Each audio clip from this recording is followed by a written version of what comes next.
My name is Elena Harper, and I'm 35 years old. 2 weeks ago, my husband looked me in the eye, set his fork down like he was closing a negotiation, and said, "My parents think you're a burden." He didn't raise his voice, he didn't flinch, he just watched me across our kitchen table, waiting for me to crack. I didn't. "Good to know," I said. That was it.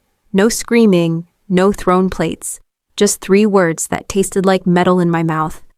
Mason and I had been married for 6 years. We met in our late 20s at a mutual friend's birthday party.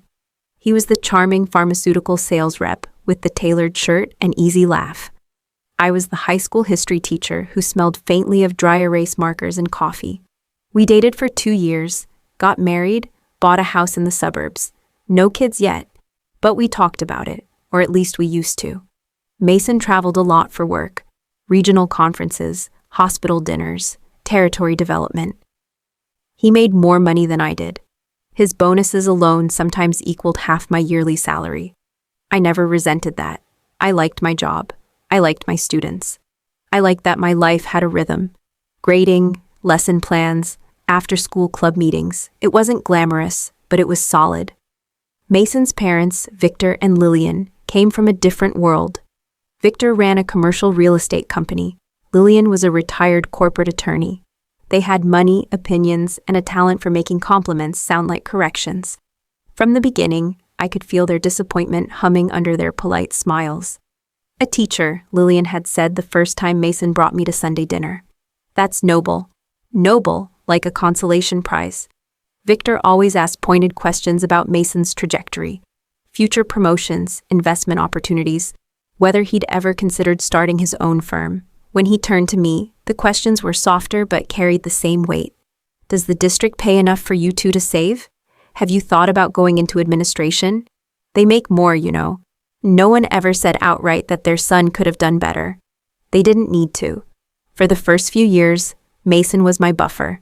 He'd squeeze my knee under the table, change the subject, tease his mom until she laughed and backed off. But about 4 months ago, something shifted. It started as little comments. "Don't you want more than this, Elena?" he asked one night as I graded essays at the kitchen table. "More than what?" I said, pen hovering over a student's paragraph about the Cold War. "This, the same salary forever, the same routine. We could have a better life if you thought about other options." I tried to laugh it off. "I like my life." "Yeah, but you could like it more." He started criticizing the house, our savings, my reluctance to pick up extra certifications that might bump my pay by a few hundred a year. I tried to talk to him. "What's really going on? Is this about money, or is something else bothering you?" He'd shrug it off. "I'm just stressed about work, don't make it a big deal." I wanted to believe him. I did, for a while. Then came the Wednesday night argument. I forgot to pick up his dry cleaning. That's it, 1 bag of shirts. By the time we hit the second round of leftover pasta, it had turned into a character assassination. "You're so unreliable," he said, standing at the sink, stacking plates a little too hard. "You don't take our life seriously." "It's dry cleaning, Mason. I'll get it in the morning." "It's not about the shirts, it's about everything. You don't push yourself. You don't push us. You're just content." He said the word like it tasted bad. "Content," I repeated. "And that makes me what, exactly?" He exhaled sharply, like he'd been holding something in for months. "My parents think you're a burden on me," he said. "And honestly, Elena, I'm starting to agree with them." The kitchen went very quiet. The dishwasher hummed. A car passed outside. I felt something in my chest go still, like a heart dropping into cold water. "Good to know," I said. "That's it?" His eyes narrowed. "That's all you have to say?" "What do you want me to say, Mason? You just told me you think I'm a burden. There's not really a script for that. Maybe defend yourself. Maybe try to prove them wrong." "Why would I need to prove anything?" I asked, and my voice surprised even me. Calm, almost detached. "I work, I contribute, I'm a good wife.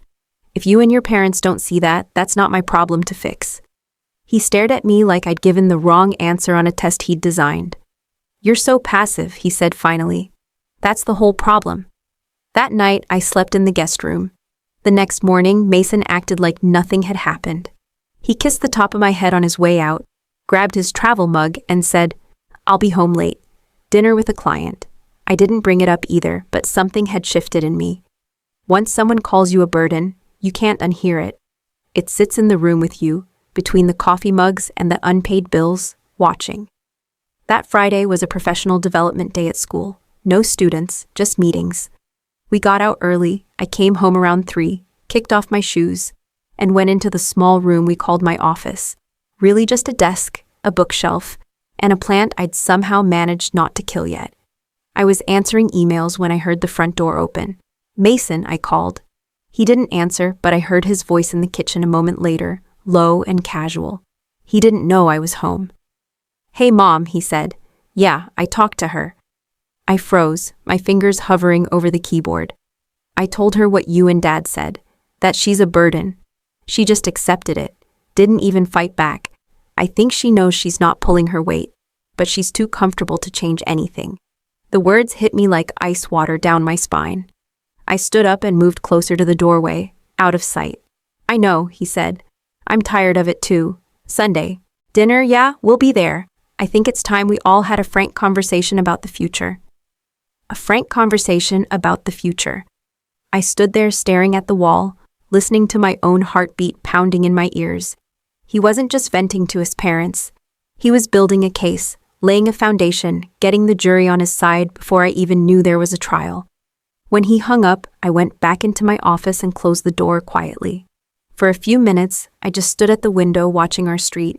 Kids on scooters, a dog walker, the mail truck. Normal life. My life was about to stop being normal. I didn't confront him, not then. Instead, I did something I'd never done before. I picked up my phone and called Victor. He answered on the second ring, his voice crisp and surprised. "Elena, this is unexpected." "Hi, Victor," I said. "Do you have a few minutes?" "Of course. Is everything all right?" "I'm not sure," I said. "Mason mentioned that you and Lillian have concerns about me, about whether I'm the right partner for him. I wanted to hear that directly from you instead of through him." There was a pause long enough for me to count 3 full breaths. "I think that's a conversation we should have in person," he said carefully. "Why don't we talk at dinner on Sunday?" "That's fine," I replied. "But I need to know one thing now." "All right. Do you think I'm a burden on your son?" Silence again, longer this time. When he finally spoke, his voice had shifted into that measured businesslike tone he used when discussing market trends. "I think you're a good person, Elena," he said. "But I also think Mason is a man with potential. He's ambitious. He could go much further in his career. He was raised with a certain lifestyle, certain expectations. Teaching is admirable, but it's limiting financially, in terms of what you can build." "So you do think I'm holding him back?" "I think," Victor replied, "that he deserves a partner who matches his drive and financial capability, someone who can move in the same circles he does." "And you've been discussing this with him?" "We discuss everything with our son. We're a close family." "Got it," I said. "We'll see you Sunday." When I hung up, my hands were shaking. I stood there for a long time, staring at my reflection in the dark computer screen. A woman with tired eyes and a coffee stain on her sweater. A woman who paid her share of the mortgage, contributed to the retirement accounts, packed lunches, graded papers at midnight, and still somehow ended up labeled as dead weight. Something in me hardened. I scrolled through my contacts until I found the name I was looking for, Sydney Reed. We'd gone to college together. I'd become a teacher. She'd gone into law enforcement, then left to become a licensed private investigator. We hadn't talked in over a year, just the occasional birthday text. I hit call. "Elena," Sydney answered on the second ring. "Wow, long time." "Hey," I said, surprised at how steady my voice sounded. "Do you still take cases that involve spouses?" She was quiet for a beat. "If you're asking what I think you're asking, yeah. What's going on?" "My husband's been traveling a lot for work," I said. "He's suddenly very concerned about my ambition level, and he just told me his parents think I'm a burden." I overheard him on the phone planning a big talk at Sunday dinner about our future. I don't have proof of anything but my gut. My gut is loud right now. Sydney exhaled. "All right, give me details. Full name, company, where he's been in the last few months. I'll see what I can find. Travel records, hotel stays, anything unusual." I told her everything. When I finished, she said, I'll send you whatever I get by tomorrow night. Thank you, I whispered. Elena, she added, her voice softening. Whatever I find, you're not crazy for wanting to know the truth. That night, Mason was working late. I didn't ask questions. I lay in bed in the guest room, staring at the ceiling, feeling the shape of my life shifting under me like tectonic plates. Memories flooded back. Mason holding my hand during our wedding vows, laughing with my students on career day. Lillian's tight smile when she asked if I ever regretted settling for teaching. I'd always assumed the story we were living was good enough for both of us. I was starting to realize Mason had been rewriting it without telling me. Saturday night around 10 high, my phone buzzed. Sydney had sent me a file. I opened it and scrolled. Hotel receipts in cities where Mason had supposedly been for work. Always 2-night stays, nicer hotels than his company usually booked. Charges at restaurants, almost always for 2. And a name that appeared over and over again, Lauren Hayes, Regional Sales Director, Mason's superior. And according to a note Sydney had included at the bottom of the report, his ex-girlfriend from before he met me. Married, 2 kids. I sat there, the blue light from my phone turning the room eerie and cold, while my brain tried to make the pieces fit. The timing lined up almost perfectly. About 4 months of hotel stays and dinners. 4 months of Mason's growing contempt. 4 months of me slowly turning into the burden he needed me to be so he could justify whatever story he was telling himself. I didn't sleep much that night. By Sunday afternoon, I was calm, too calm. Mason knocked on the guest room door as I was finishing my makeup. You ready? He asked. I looked at him in the mirror, the man I'd promised to love, who'd spent months rehearsing a version of our marriage where I was dead weight and he was the martyr. Yeah, I said. Let's go to dinner. If he noticed the way my voice had changed, he didn't say anything. We got in the car. He drove. I watched our quiet neighborhood roll by, the same one I'd driven through 1,000 times, except now everything looked slightly off, like the saturation had been turned down. He cleared his throat. My parents just want what's best for us, he said. Let's try to keep an open mind tonight. Oh, I said softly. I'm very open, Mason. I rested my hand on the door handle, feeling the leather under my fingers, and thought, you wanted a frank conversation about the future. You're going to get one, just not the way you planned. Victor and Lillian lived in a neighborhood where every lawn looked like it had a personal stylist, the kind of place where hedges were trimmed into perfect shapes and driveways were pressure washed within an inch of their lives. As we pulled up, their stone front house glowed warmly in the early evening light. Something between a welcome and a warning. Mason put the car in park and sat there for a second, hands on the wheel. Can we just not be defensive tonight, he said. I looked at him. Are you expecting me to be on trial? He forced a laugh. No, my parents care about us. They want to help us think long term. You mean like a frank conversation about the future? I asked. His eyes flicked toward me, just for a moment. You overheard that? Our house isn't that big, he swallowed, then leaned over and kissed my cheek. It felt like a reflex, not affection. Let's just get through dinner. We walked up the front steps together, the way we always had, but I felt like I was walking into a courtroom where everyone already had a copy of a file about me that I'd never seen. Lillian opened the door before we could knock. Sweetheart, she said, kissing Mason's cheek. Hi, Elena. Her eyes skimmed over my dress, simple navy, comfortable. The corner of her mouth tightened for half a second before the smile snapped back in place. Inside, the house smelled like roasted garlic and something expensive. The dining table was set for 8. Mason's older sister, Avery, was already there with her husband, Grant. They stood when we walked in. Hey, Avery said, hugging Mason, then turned to me softer. Hi, Elena. You look nice. Thanks, I said, and I believed her. Avery was one of the few people in that family who seemed more human than performance. Drinks? Lillian asked, already moving toward the bar cart. Just water for me, I said. Red? Mason said. Something full-bodied, of course. We made small talk in the living room. Victor asked about my classes, not really listening to the answer. Lillian asked Mason about his latest numbers, actually listening to that answer. I watched Mason glide through the conversation, charming, articulate, the golden sun. If you didn't know him, if you didn't know about the hotel receipts and Lauren Hayes, you'd think he was perfect. Dinner started out normal, salad, light jokes, the clink of silverware against china. At one point, Avery caught my eye and gave me a little smile, like she could feel something in the air too, but didn't know what it was yet. Halfway through the main course, Mason cleared his throat. "Here we go," I thought. "So," he said, setting his fork down. "Mom, Dad, everyone. I wanted to talk about something important." Lillian placed her napkin delicately on the table. "Of course, honey, what is it?" Mason glanced at me, then at his parents, his expression solemn, almost pained. The performance was good. If I hadn't seen the receipts, I might have believed him. "Elena and I have been having some conversations about our future," he said, "about what we both want and whether we're aligned." I took a sip of water and looked at my plate. He continued, "I think everyone knows things have been tense lately. We're in different places. I'm trying to build something, financially, professionally. I want more.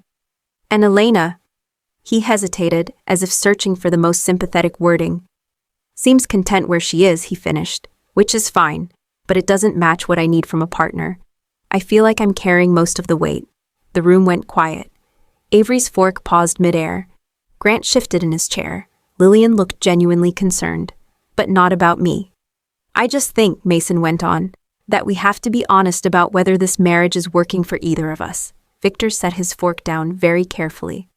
"Mason," he said, voice low, "maybe this isn't the right time." "No, Dad," Mason replied quickly. "I think it is. We're family. You've seen what's going on. You've heard some of it. You know I've been struggling. I want your input." He looked around the table, inviting judgment. I stayed silent. I could feel every eye on me, waiting for my explosion, my meltdown, the dramatic scene that would prove Mason's case. I took another sip of water.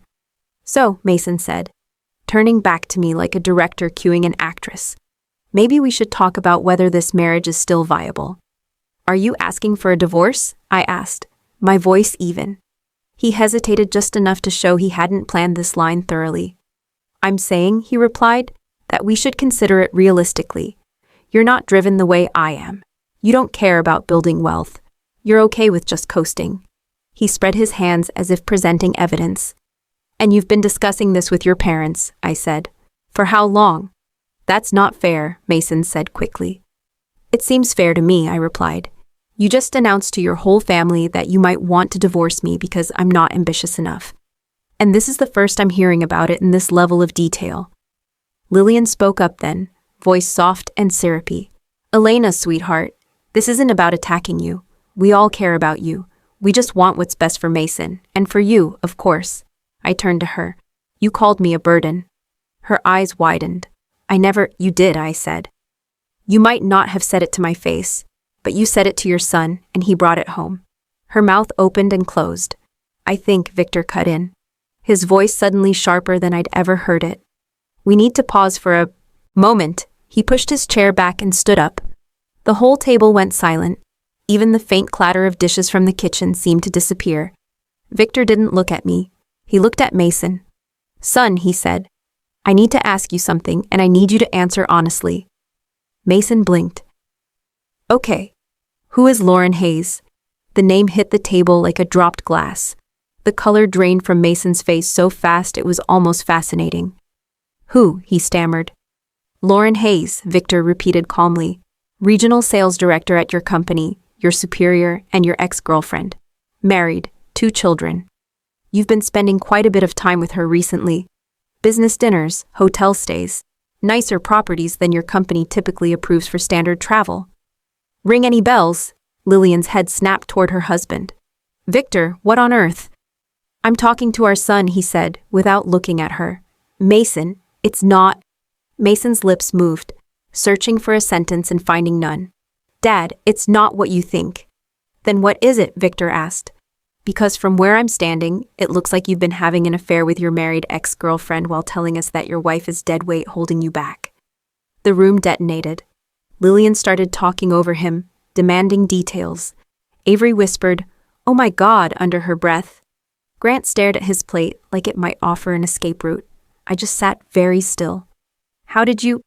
Mason choked off the question halfway. Victor finally looked at me. "Elena called me on Friday," he said. "Told me you'd said we thought she was a burden. She wanted to hear it from me directly." When I hung up, I started thinking about some things that didn't add up. Your trip's getting longer, the hotel names on the company statements, the way you talked about Elena like she was some anchor weighing you down. His eyes returned to Mason. So I made some calls, Victor continued. I still have friends in accounting at your company. I asked a few questions. Expenses are very revealing, you know. Mason swallowed. His hand shook slightly as he reached for his wine glass, then pulled it back. It was work, he said weakly. We were traveling for work. Work? Victor repeated. Is that what you call 2-night stays at luxury hotels when the rest of your team is at the Marriott? Or the dinners charged for 2 at restaurants that don't even have private rooms for clients? Or the fact that your calendar mysteriously clears whenever Lauren happens to be in the same city? Lillian was staring at Mason now, horrified. Tell me this isn't true, she whispered. Mom, He dragged his hands through his hair. It just happened, okay? It wasn't serious. It was nothing, just happens, Victor snapped. You made choices. You chose to carry on with a married woman while lying to your wife. You chose to come into my house tonight and try to paint Elena as the problem, to make us all believe that she was holding you back so you could feel justified in whatever you were planning to do next. Mason's eyes flashed with something, anger, shame, panic. Dad, you're blowing this out of proportion, he said. Elena and I have had issues for a long time. She's never supported my ambitions. She doesn't want more. Lauren understands that world. She makes you feel like a big man, Victor finished. Tears stung my eyes, but I blinked them back. I wasn't going to give Mason the satisfaction of watching me fall apart. I knew about Lauren, I said quietly. Everyone turned to look at me. I hired a private investigator, I continued. When I heard you on the phone with your mother planning a frank conversation about the future, I figured something was coming. I didn't know your father would corroborate it this way. Mason stared at me like I'd slapped him. You knew, he said. And you came here anyway. Yes, I said. I wanted to hear what role I was going to play in your little presentation. The lazy wife, the burden, the one holding you back from your exciting life with your morally flexible ex. That's not, his voice cracked. This isn't fair. Fair, Victor said sharply. Fair would have been ending your marriage before you climbed into bed with someone else. Fair would have been telling us the whole truth when you came crying to us about how hard your life is with your unambitious wife. Lillian shook her head slowly, like she was trying to wake herself from a bad dream. I can't believe this, she whispered. Mason, how could you? I told you, Mason said desperately. Things weren't working. Elena doesn't want more. I wanted honesty, I said. Apparently that was too much more for you. Victor looked at me again, and for the first time since I'd known him, I saw something like shame in his eyes. Elena, he said, I told you on the phone that I thought you were a good person, but not the right match for our son's ambition. I've been thinking, sitting here tonight, that maybe the problem isn't your lack of ambition. He turned back to Mason. Maybe the problem is your lack of character. Lillian, Diane said sharply, but he held up a hand. No, he said. Our son just tried to publicly humiliate his wife at our table, tried to make us all accomplices in his justification for leaving her, and he failed to mention the part where he's been cheating on her with a married woman. I won't be part of rewriting the story to make him the noble victim. The room felt smaller, the air thicker. I pushed my chair back and stood up. Thank you for your hospitality, I said, my voice steadier than I felt. And thank you, Victor, for telling the truth. Elena, wait, Mason said, standing up too. We're not done talking about this. We are, I replied. You made your case, your parents heard it. They also heard mine, whether you wanted them to or not. What happens now, he asked, looking a little lost for the first time. Now, I said, I go home. Tomorrow, I call a lawyer. I'll be filing for divorce this week. You can stay at the house until we figure out living arrangements, but I want you in the guest room. Lillian pressed her fingers to her lips. Elena, she said, please, can't you two try to work this out? I turned to her. You spent years implying your son deserved better than me because he made more money, I said. You made it very clear where your priorities were. This is one of the outcomes of that. You can figure out the rest with him. Avery stood up slowly. If you ever need anything, she said quietly, you can call me. Thank you, I said, and I meant it. I picked up my purse, walked out of the perfect dining room in the perfect house on the perfect street, and stepped into the cool evening air. As I closed the front door behind me, I realized something. For the first time in a long time, I wasn't the one being weighed. I was the one walking away. The drive home was silent, not the peaceful kind. This was the kind of silence that has shape and weight, the kind that sits in your lap and refuses to move. Mason gripped the steering wheel so tightly I could see the tendons standing out on the back of his hands. Every streetlight that passed flickered across his face, carving him into sharper and sharper pieces. When we pulled into the driveway, he didn't get out right away. He just sat there breathing too fast, like he was still trying to assemble a version of the night that made sense to him. "Elena," he finally said, "we need to talk." "There's nothing left to talk about," I replied, opening my door.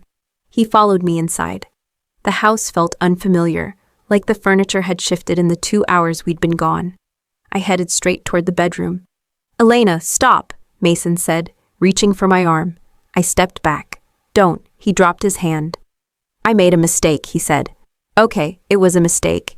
It didn't mean anything. You had an affair for 4 months.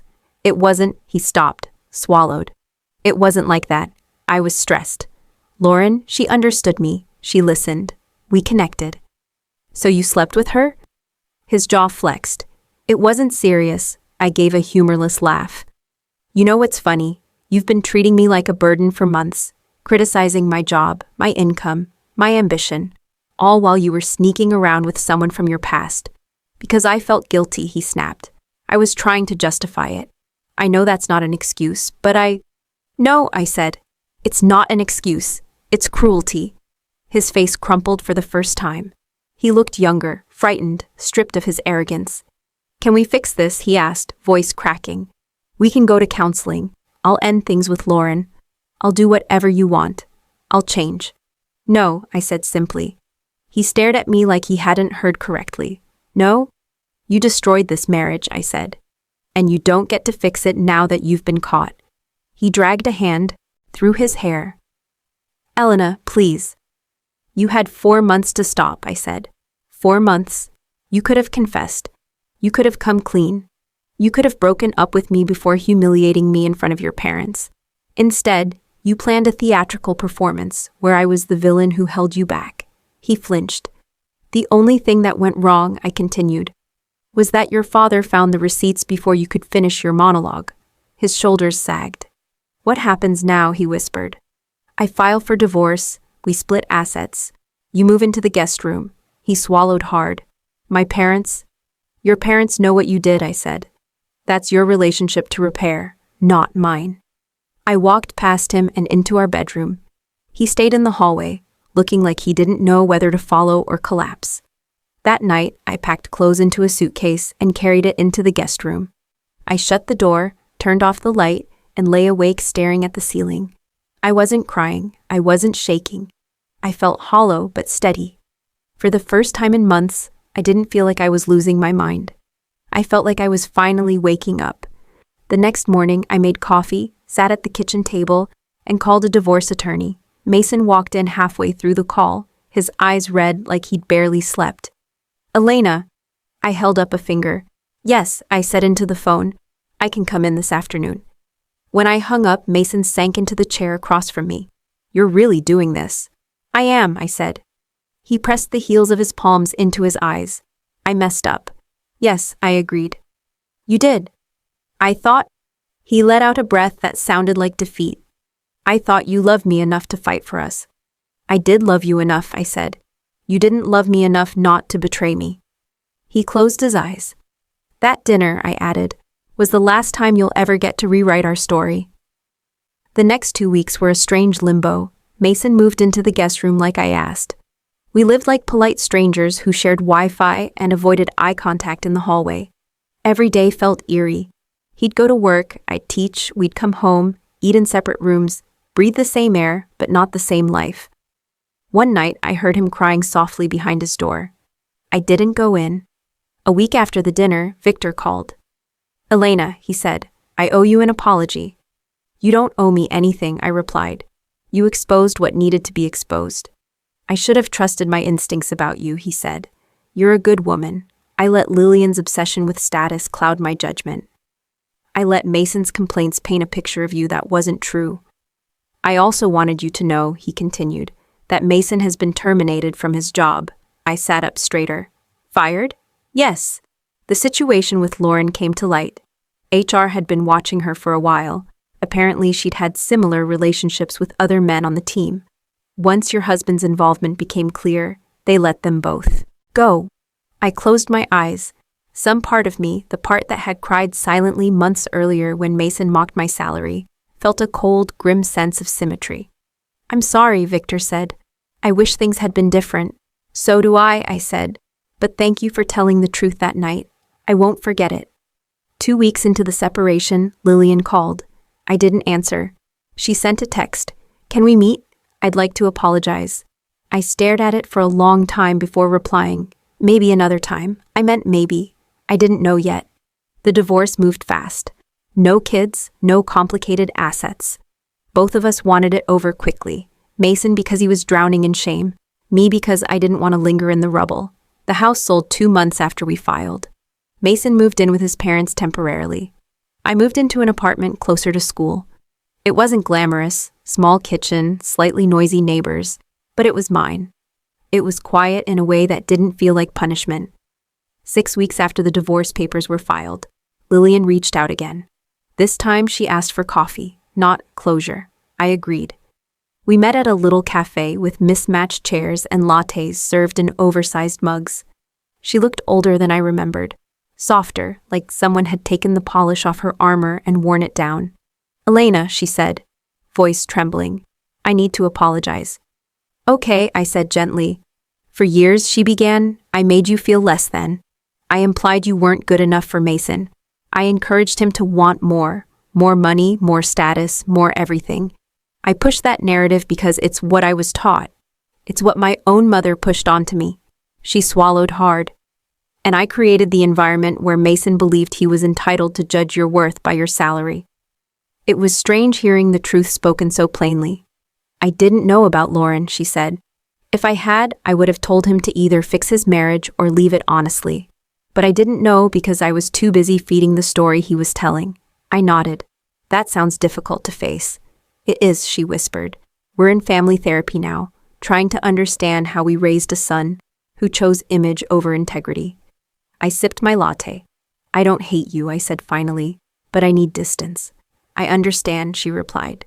We sat there for a moment, 2 women connected by grief rather than family. She left alone. I walked out into the afternoon sun and felt something uncoil in my chest. Not forgiveness, not pity, just release. Mason tried a few more times to contact me after that. A text here, a voicemail there. One night he knocked on my apartment door. I just want to talk, he said. I opened the door enough to look at him. His face was thinner, his eyes were tired. I'm in therapy, he said, voice unsteady. I'm trying to understand why I did what I did, why I sabotaged us. And I asked. I felt small, he whispered. At work, at home, everywhere. Lauren made me feel important. And instead of working on myself, I chased the feeling. I nodded. Do you hate me? He asked. No, I said honestly. But I see you clearly now. He let out a shaky breath. Are you seeing someone? He asked quietly. That's not your business anymore. He nodded. I guess not. I hope you figure yourself out, I said. Truly. Elena, he said softly. You deserve better. Yes, I said simply. I did. He stepped back. Goodbye. Goodbye, Mason. I closed the door gently, and this time I felt the finality settle into my bones. 8 months after the dinner that blew my life open, the divorce was finalized. I settled into my little apartment with my books and my plants and my quiet mornings. I coached the debate team. I picked up weekend motorcycle rides, something I'd always wanted to try but never felt cool enough for in Mason's world. I started sleeping through the night again. I started laughing again. I started becoming someone who didn't care about matching anyone's ambition except her own. Sometimes Victor texts to check in. Sometimes Avery calls and we talk about everything except Mason. But mostly it's just me. Me, my steady life, my steady heart, my steady sense that I'm enough.